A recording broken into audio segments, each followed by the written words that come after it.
Liquid Death became a billion-dollar water company in just over 5 years because of 3 main pillars. For one, it's water that comes in a can instead of a bottle. 2, it's mountain water sourced from the Alps. And 3, the marketing and branding look nothing like you'd expect from a water company, which has led to a little bit of confusion and a lot of media coverage. But here's the crazy part. Only 2 of those 3 things are still true, because in 2023, the company quietly shifted its production from Austria to a tiny town in southwestern Virginia. So this is the story of my journey to track down the source of this incredibly popular water brand and put it to the test to see if it's actually worth all the hype. So even though plastic water bottles dominate the market and the shelves in the grocery store, non-plastic packaging for water isn't exactly new. So obviously you've got glass bottles. There's a company called Boxed Water that started selling cartons of water in 2010. And recently I've started seeing Aquafina selling water in aluminum bottles with screw tops in arenas and a few other venues. So what is it about Liquid Death that allowed them to break into an already saturated market and stand out from the crowd? The TLDR is that it all comes down to marketing. Many of you may already know the origin story of Liquid Death, but if you don't, the short version is that the founder, Mike Cesario, was working in marketing and found himself getting frustrated not being able to push the envelope when it came to the ads that he was pitching to clients. Outside of work, Mike noticed all these musicians at the Warped Tour pounding cans with the Monster logo on them, but saw that in smaller print beneath the Monster logo, it said Tour Water on the can. It was a way to keep them hydrated without Monster sacrificing their product placement. So you couple this desire to branch out and do something a little more creative with this observation he had made years earlier at the Warped Tour, and you get the idea to launch a canned water brand. All these other junk food companies like Doritos and Red Bull were producing funny, boundary-pushing advertisements, but no one was doing anything like that with healthy products, and especially not with water. So to start, the idea was to name it something so ridiculous and counterintuitive that people couldn't help but pick up a can and share it. And the only chance this has at survival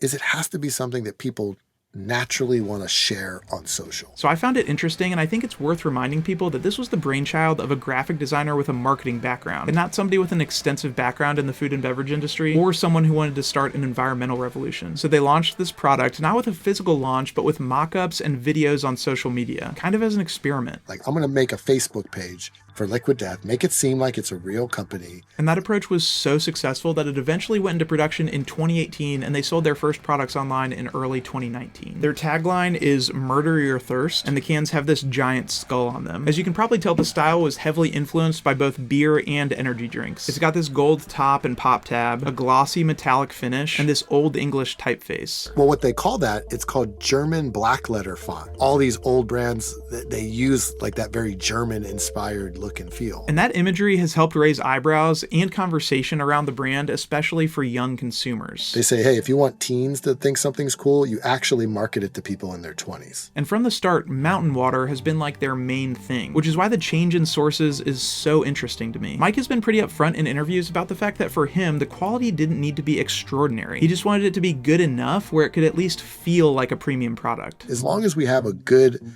source story, like, hey, this is, mountain water, like this is from a mountain, that's enough to make people feel like, okay, this is a premium product. I don't need to get into the weeds beyond that. Right now, 55% of bottled water on the market is spring water, and the other 45% is basically just overpriced, glorified tap water. And in order to get customers to be willing to pay a premium for the aluminum cans, Liquid Death opted for spring water so that they would have a foothold to build up this premium image. You're not going to be able to sell this for the same price as a piece of trash plastic bottle, right? It's like, this is going to have a premium price point, so you're going to have to justify it with at least the product inside feels like there's a premium story. Oh, it's from a mountain, it's from a natural source. This isn't, city water. Finding a place that had the ability to put spring water in cans actually proved to be pretty difficult, because for cost reasons, you kind of need to can spring water right at the source. And most places that already had canning capabilities weren't in the mountains, like they would just be using municipal tap water. But after striking out in the US, Mike was able to find a company in Austria named Starzinger that said yes, and once they had locked in Starzinger as their supplier, they went all in on the phrase drinking water from the Alps, which to an American like me does feel like a premium product. And you can see on the side of the original can there, bottled for Liquid Death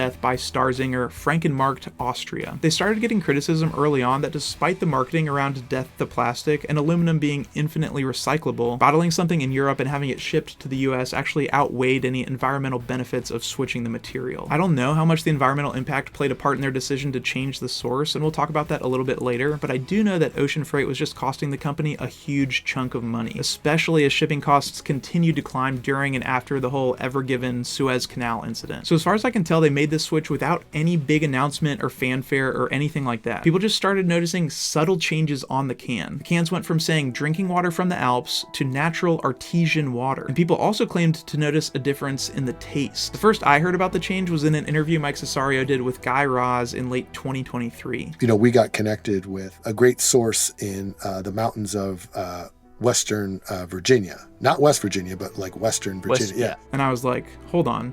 I live in southwestern Virginia. And that's when I decided that I wanted to go find the location myself, collect water from a natural source nearby, and see if it was just as good, if not better, than Liquid Death and other leading bottled water brands. Because if it's just as simple as selling water from Virginia, I might have a billion-dollar company on my hands. From a quick search, there wasn't anything on the Liquid Death website about the source as far as I could tell. But when I searched Liquid Death Virginia, tons of Reddit posts came up. On those Reddit threads, people mentioned the specific town, which is Bland, Virginia. And sure enough, there were pictures showing that on the back of the can, instead of saying Frankenmarkt, Austria, it now said Bland County, Virginia. Adding Bland to my search turned up a press release from the governor, which revealed that it was previously a bottled water company called 3300 Artesian, which had been purchased by the Wilderness Mountain Water Company and was set to expand. I'm assuming to use cans and to handle the production of Liquid Death. When you go to the website for Wilderness, it is suspiciously vague. Like, I would say intentionally vague. It's funny to me that the imagery on the website is what appears to be like the Canadian Rockies, and they don't list their location anywhere, except if you click through and go to apply for a job. It will finally tell you that the location of that job is in Bland, Virginia. Also no mention of Liquid Death anywhere, but it does show up on Google Maps as 3300 Artesian, which again is the former name, and it's a little under 2 hours from where I live. So I got in my car and started heading in that direction. Bland, in addition to being a funny name for a food and beverage company, is kind of an interesting place. The population is listed as 526, but officially it was only 312 at the 2020 census. The notable people section on Wikipedia for Bland just says notable person, singular. The town is really just a small collection of buildings. Like, there's a post office, a courthouse, one grocery store, and a couple churches. The Liquid Death facility is about 20 minutes outside of town, and it's really close to a prison, a lumber mill, and only about a mile from the Appalachian Trail. It's a fairly unassuming entrance. They have this sign with the name of the new company, and the new sign still says 3,300 feet, Artesian American. The weird thing is, I checked a topographic map, and the facility is at an elevation of roughly 2,093 feet. So I'm not sure where they're getting that number from. By the way, until researching for this video, I thought that the phrase was artisan water, like it was some sort of craft product, but turns out artesian refers to a natural water source where pressure results in an upward flow of water, so you don't have to physically retrieve it by pumping. Similar to their website, there is no mention of Liquid Death anywhere at the entrance, and I legitimately don't know why that is, like why they want to keep it a secret if they publicize the location on their cans. The website also says there's been a water facility on this site since 1921, which makes this claim on Reddit incredibly suspicious, unless the guy he's referring to is like 120 years old. Can't believe everything you read on the internet. You can't get very close to the building itself, and I did not have an appointment, and I don't think they give tours to the general public. And that suspicion was solidified by the fact that all the reviews on the Google Maps listing are from truckers that go there to pick up shipments. So the actual source of their water is on private property, which makes total sense, but I was able to locate this natural spring a few miles away. I'm not 100% sure how springs work, but it seems likely that the natural spring that Liquid Death is using and the natural spring down the road would probably be pretty similar, if not identical in quality. So my plan was to hike out to this spring, bottle it up, and do a blind taste test to see if my water was just as good as Liquid Death. By the way, I'd also like to introduce you to my dog Penny, who came along with me to collect the water. And Penny and I would both like to thank Sundays for Dogs, who's the sponsor of this episode. My wife and I got Penny in December of 2020 when she was just a couple months old, and if you're a studio review diehard, you may recognize her from the early seasons when she would answer questions and make predictions. She's been a source of joy for us through both good times and bad, and she's a great hiking partner. And that's why I'm excited to give her Sundays for Dogs. Sundays is a fresh dog food made from human-grade ingredients. It's vet-formulated and made right here in the USA. It looks like real meat because it is. This blend is made up of chicken, fruits and vegetables, seeds and grains, but 0% fillers, synthetics, or artificial preservatives like you might find in typical dog kibble. And unlike other healthy dog foods, Sundays is shelf-stable and doesn't take up space in your freezer or require thawing, cooking, or anything like that. You can just scoop it right from the bag. Good nutrition is crucial to giving your dog the healthiest and longest life possible, and with Sundays, you don't have to sacrifice to make that happen. Give your dog the chance to try Sundays and watch them fall in love. Get 50% off your first order of Sundays at sundaysfordogs.com/SamReid or use code SamReid at checkout. That's spelled SAMREID. All right, so Penny and I made our way west in search of the spring. Specifically, it was in the Kimberling Creek Wilderness Area, which is part of the Jefferson National Forest. Kimberling Creek actually runs from the wilderness area right past the bottling facility. And on the edge of the wilderness area is something called Kimberling Springs. Ironically, the max elevation of this wilderness area is 3,300 feet, so maybe that's where they were pulling that number from, but it feels a little bit like stolen elevation valor to me. On a website describing the wilderness area, it had this picture of a spring box with water flowing out.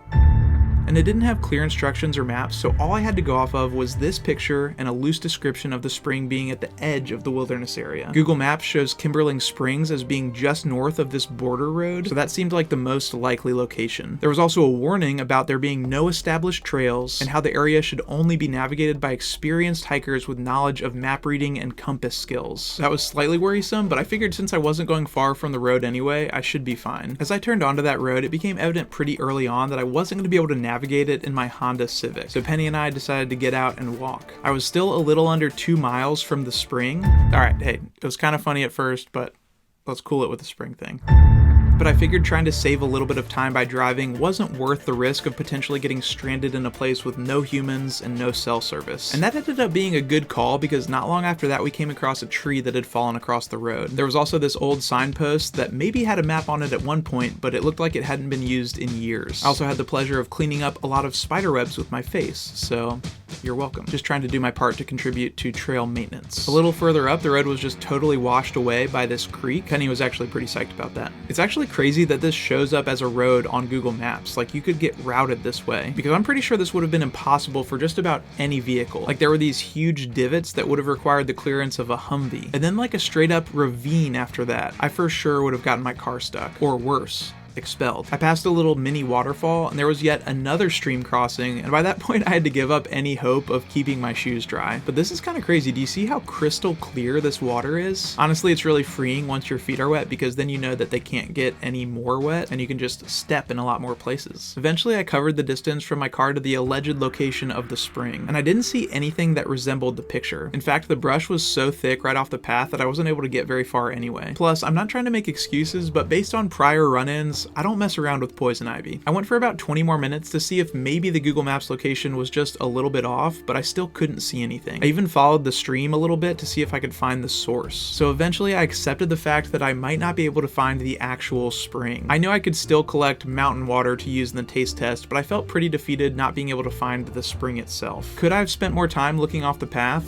For sure, but it also could have meant hours and hours with no clear direction, maybe getting lost, and almost definitely getting poison ivy. I ended up collecting water from that same waterfall Penny and I passed beforehand. I'd estimate that I got maybe 2 to 3 gallons. When I went back to look at the descriptions on the website, I think the actual location of this spring box from the picture was probably up in this area, but I was searching down here. But even if that spring box wasn't that close, I can say with confidence that the stream I collected water from is fed by a natural spring. I think there were 2 springs, the spring box up north and then this other spring down here that fed the creek that I was walking along. So I feel really good about that. And using context clues from the 3,300 feet stat from the bottling facility, I'm not positive that Liquid Death isn't doing the exact same thing, like just getting water downstream from a spring. But I don't know. I don't want to make any definitive accusations. Maybe they've literally built their facility right on top of a spring. So Penny and I made the long trek back to the car with our Blue Ridge Mountain water, which I would then filter and then disinfect once I got back. By the way, I just want to point out that the can I have says that the source is the Rocky Mountains and or the Blue Ridge Mountains. Or I can understand. And does not make a ton of sense to me in this context. Either way, the Rocky Mountains location is in Mackay, Idaho. And unlike the Bland facility, I wasn't able to find too much about it. There is randomly another canned water company in Mackay that was founded around the same time as Liquid Death, a little bit before. The town has a population of like 500 people, so it would be really surprising to me if there were 2 competing canned water companies there, which makes me wonder if this is Liquid Death's co-packer. If you have any other inside scoop about the production in Idaho, definitely let me know in the comments. The walk back wasn't made any easier by carrying 30 pounds of water, and lucky for me, I'd been out there long enough that the spiders had enough time to restring their webs since I last cleared them with my face. But we finally made it back. I pulled multiple ticks off of both me and Penny, so just a PSA to check your homies for ticks. Okay, back at home, my plan was to follow instructions from the National Park Service to purify my mountain water. Step 1 is to filter the water, so I got this camping straw that filters out bacteria, parasites, microplastics, and any lead or chemicals. refills. It's one of those you can use as a straw to drink out of basically any water source, but this one also came with a gravity bag and a hose so you can hang it and let it drip. So while that's filtering, I'm going to do a little taste test of my own just for those who have never experienced liquid death before.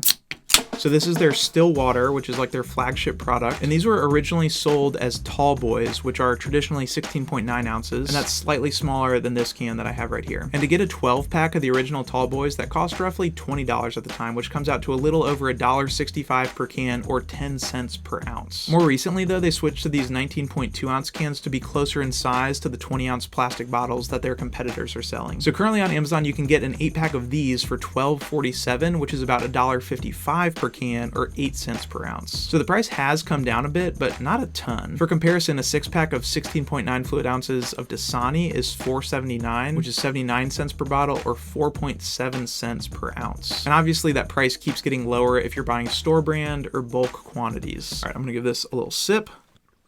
I'd say one of the first things you notice is that it's weird to have still water coming out of a can, like instead of something fizzy. I wonder if maybe I would prefer the sparkling version.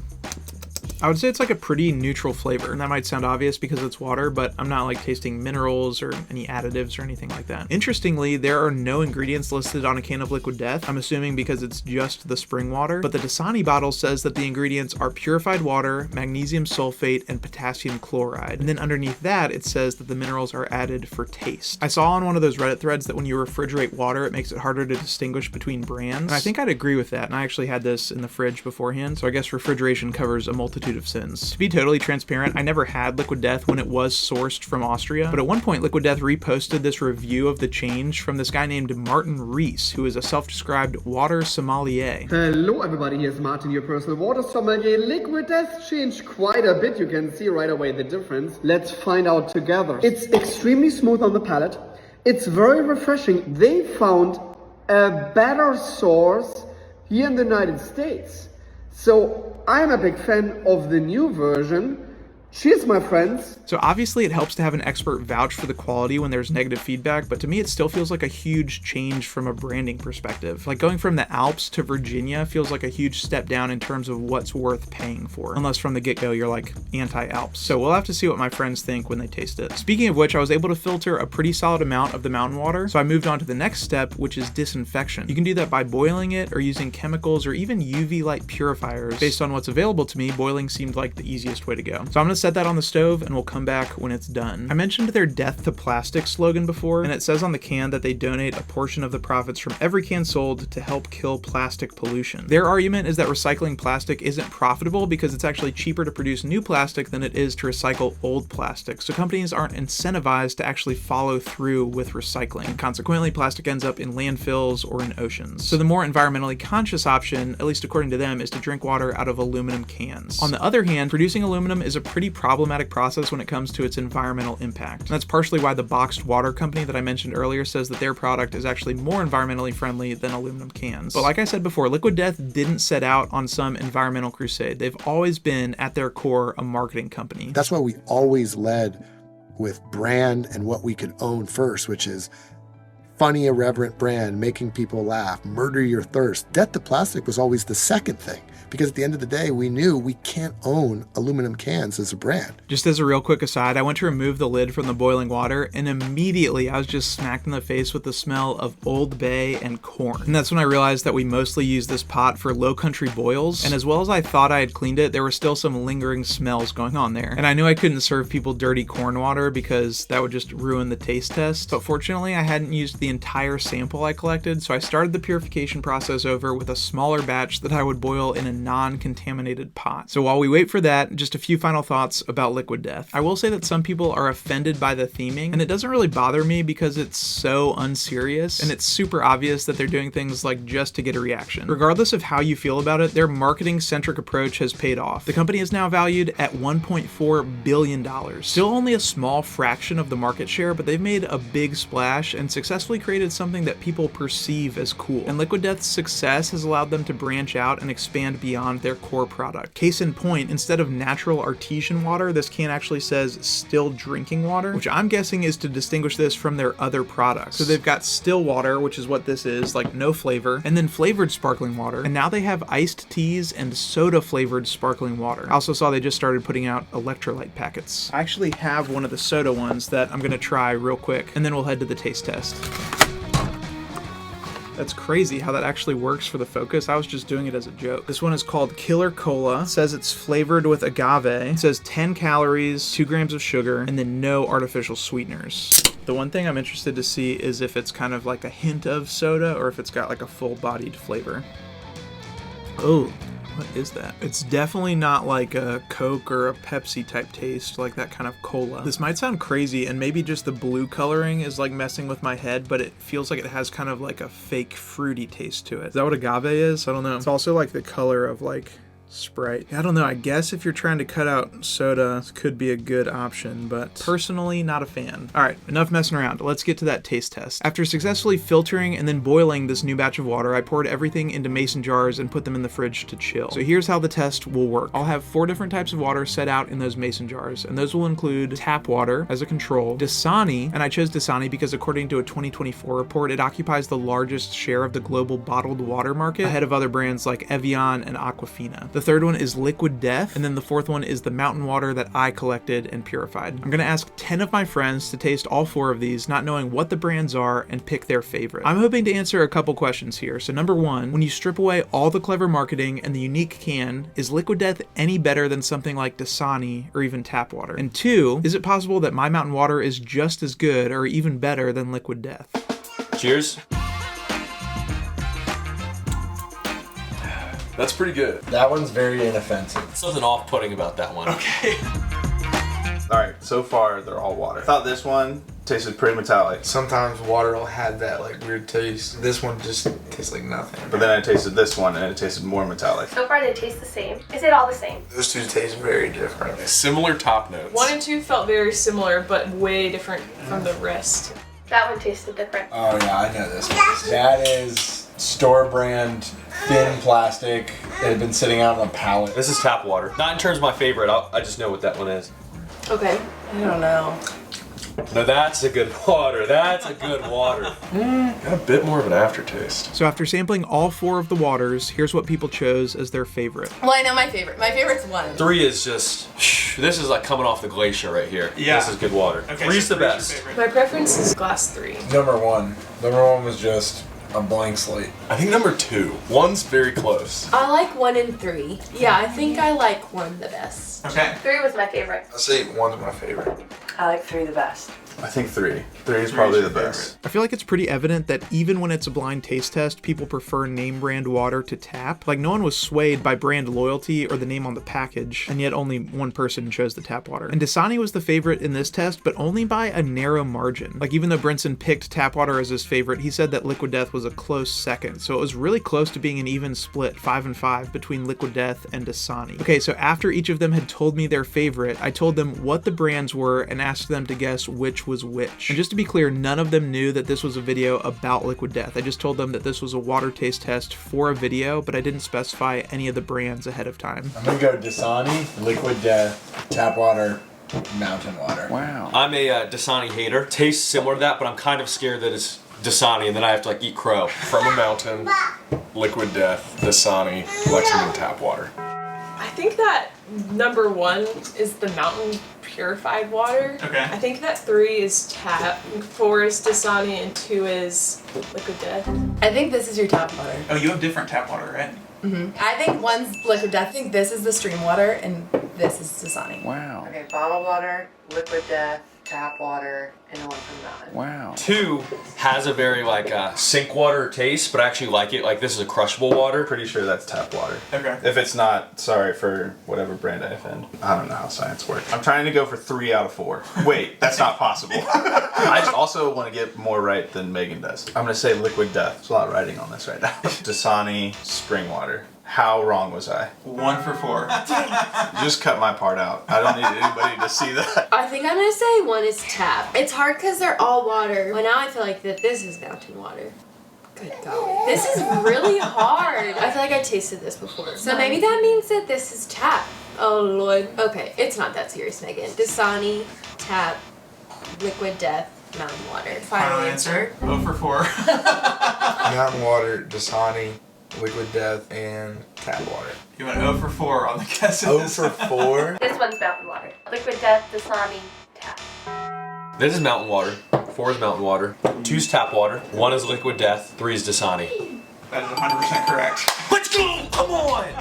Something's never changed, Josh. Well done. I am very impressed. How'd you do? Incredible. Not as good. Yeah. The other question I was dying to know, did people like my mountain water? So you've already seen that not a single person chose it as their favorite, but here's what they had to say when they tried it. Oh yeah, I don't like that one. Okay.